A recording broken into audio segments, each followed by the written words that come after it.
बहुत दूर समय की धूल में छिपा एक विशाल और रहस्यमयी जंगल था। इतना घना, इतना गहरा कि सूरज की किरणें भी पेड़ों के बीच से गुजरने में कांपती थी। यह कोई साधारण जंगल नहीं था, यह था गधा राजा का साम्राज्य।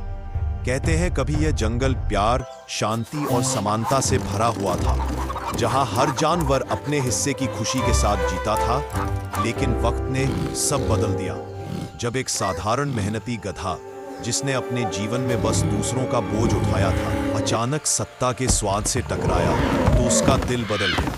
उसने अपने चारों ओर डर का साम्राज्य बना लिया।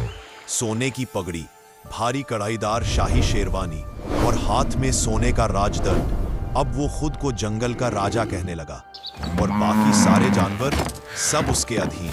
बंदर, बकरी, हाथी, मुर्गी, लोमड़ी, भैंस, बातें वो सब दिन रात काम करते, खेत जोतते, लकड़ी काटते, नदी से पानी भरते, लेकिन उन्हें मिलता सिर्फ डर और सजा।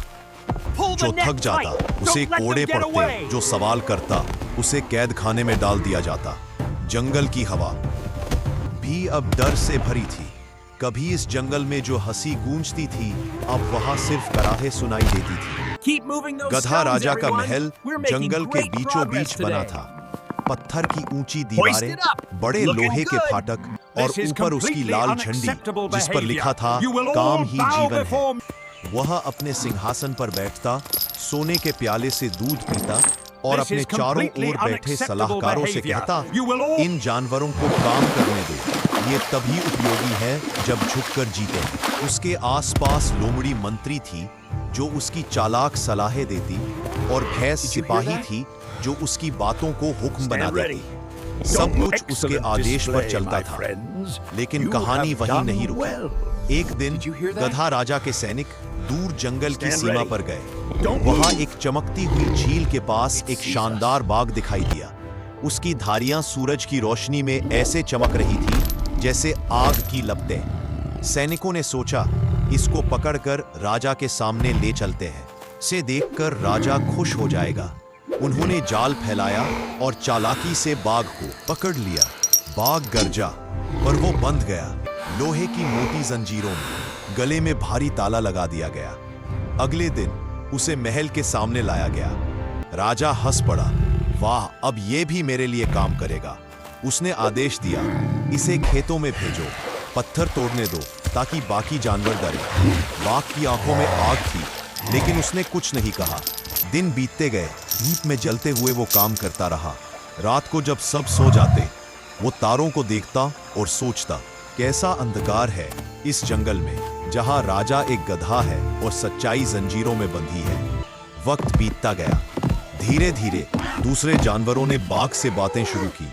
बंदर ने कहा, तू अलग है, तू डरता नहीं। बकरी बोली, हम सब थक चुके हैं, पर कोई उठकर बोलता नहीं।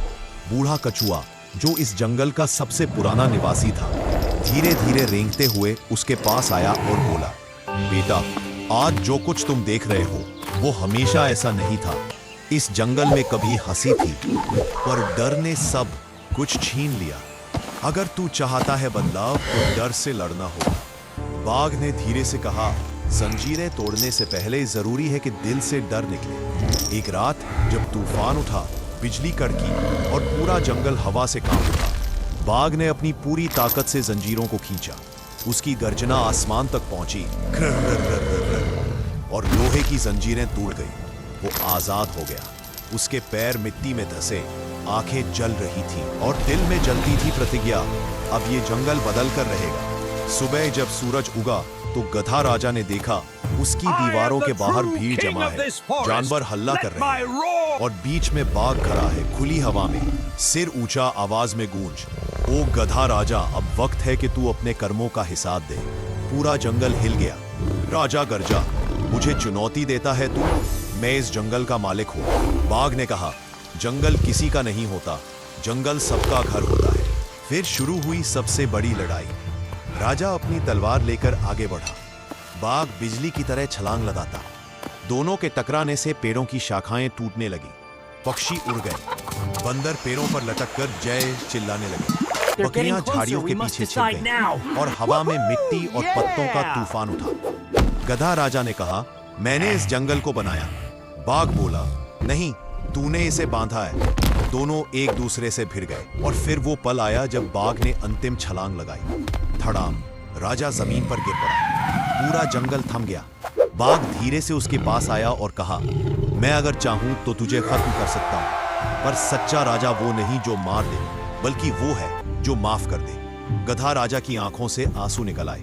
उसने कांपती आवाज में कहा, मैंने गलती की, मुझे राज नहीं सेवा करनी चाहिए थी। उसने अपनी सोने की पगड़ी उतारी और बाघ के पैरों में, अब तू राजा है। बाघ ने पगड़ी उठाई और कहा, नहीं, मैं राजा नहीं, इस जंगल का रक्षक बनूंगा। और फिर धीरे धीरे जंगल में बदलाव आने लगा। गधा राजा अब अपने पुराने घमंड से मुक्त होकर बाकी जानवरों के साथ काम करने लगा। लोमड़ी मंत्री अब चालाकी छोड़कर ईमानदारी सीखने लगी। भैंस सिपाही अब पहरे के बजाय पेड़ लगाने लगी। बाघ ने कहा, अब कोई राजा नहीं, सब बराबर है। जो मेहनत करे वो जिए, जो दूसरों की मदद करे वो सच्चा नेता है। दिन बीतते गए, मौसम बदले, खेतों में नई फसलें उगाई, नदियां साफ हो गई, पक्षियों ने नए गीत गाने शुरू किए, बंदर ढोल बजाते, गायें गीत गाती और पूरा जंगल फिर से हरा भरा हो गया। शाम को जब सूरज पहाड़ियों के पीछे ढलता तो सभी जानवर झील के पास इकट्ठा होकर बैठते। बाघ कहानियां सुनाता, एक वक्त था जब डर राज करता था, लेकिन अब प्यार की जीत हुई है। बूढ़ा कछुआ मुस्कुराता और कहता, सच्ची ताकत तलवार में नहीं, इंसानियत में होती है। वक्त बीतता गया, बच्चे जानवर बड़े हुए। उन्होंने अपने बुजुर्गों से यह कहानी सुनी। कभी एक गधा राजा था जिसने अपनी गलती मान ली। ये कहानी जंगल की पहचान बन गई। दूर दूर से परिंदे आते, इंसान भी जंगल की सीमा तक पहुंचते और कहते, देखो, यहाँ कोई राजा नहीं, बस दोस्ती है। आसमान में सूरज की रोशनी सुनहरी हो जाती, झील में उसका प्रतिबिंब लहरों पर नाचता और दूर पहाड़ियों पर बाघ खड़ा मुस्कुराता। अब वो किसी सिंहासन पर नहीं, बल्कि दिलों में राजा था। गधा अब उसके साथ बैठा हंसता था। दोनों मिलकर खेतों में काम करते। लोमड़ी बच्चों को कहानी सुनाती। हम सब में साथ रहना सीखा। धीरे धीरे जंगल की हवाओं में फिर से उम्मीद घुल गई। जहां पहले डर था, वहां अब गीत थे। जहां पहले कोड़े की आवाज थी, वहां अब ढोलक की थाप थी। और जब रात आती तो चांद की रोशनी में पूरा जंगल चमक उठता। झील की लहरें जैसे कहती, अब ये जंगल सबका है। वाचक की आवाज धीमी होती है, याद रखना, हर राजा को एक दिन यह सीखना पड़ता है कि ताकत हमेशा जीत नहीं लाती। सच्चा राजा वही है जो माफ कर दे, जो साथ चले, जो दूसरों के लिए जिए।